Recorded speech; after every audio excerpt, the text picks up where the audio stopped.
Hi, my name is Tom Russell. I'm from the Blood Tribe. I work with the Blood Tribe Communications Department. I'm the writer. I was injured in a car accident in 1979 in Billings, Montana, and I was 21 years old, waking up in the hospital the next day. And the doctor came up to me and told me, "Son, you were in a bad car accident. You broke your neck. You're never going to walk again." I told him, "No, I am going to walk again." And that's when kind of the reality of what happened to me hit me hard. It took me about 5 years to accept what happened to me. Even the word disability was a different word to use to describe myself.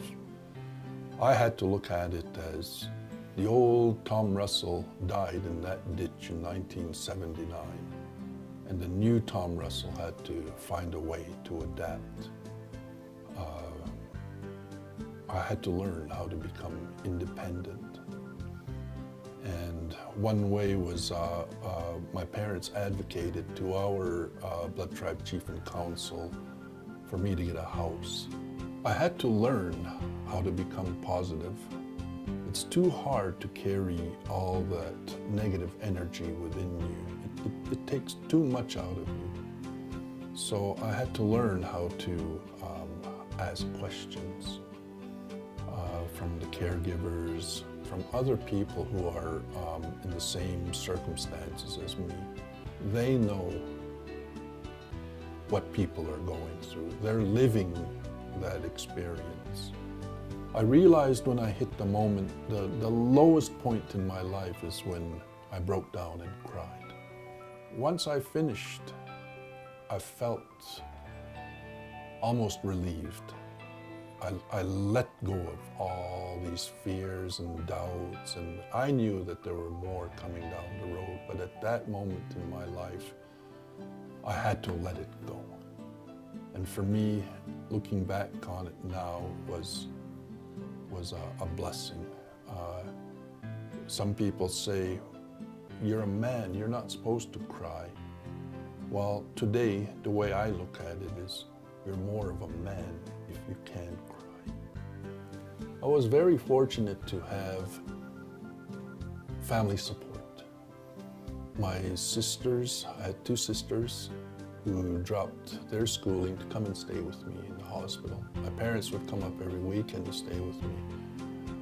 I had many relatives and friends who would take the time to travel to Calgary, which is roughly 2 hours from the Blood Reserve, to come and see me, for me to become independent.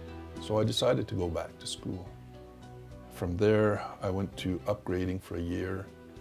I went to the Lethbridge Community College and graduated there in 1989, and started working for a newspaper. It was called the Kainai News here in the Blood Reserve.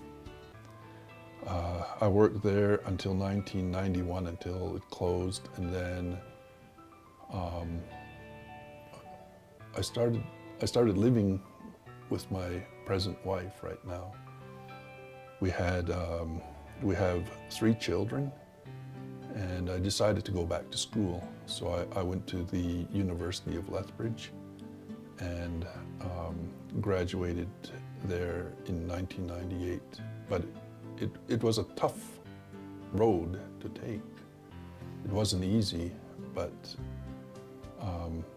this move, this motivation for me to become independent was a huge part of me continuing to move forward. What helped me decide a career for myself was I could no longer be physical anymore. So my parents bought me a couple of guitars, and I had to kind of learn how to use my fingers, but I also wanted to learn how to write songs.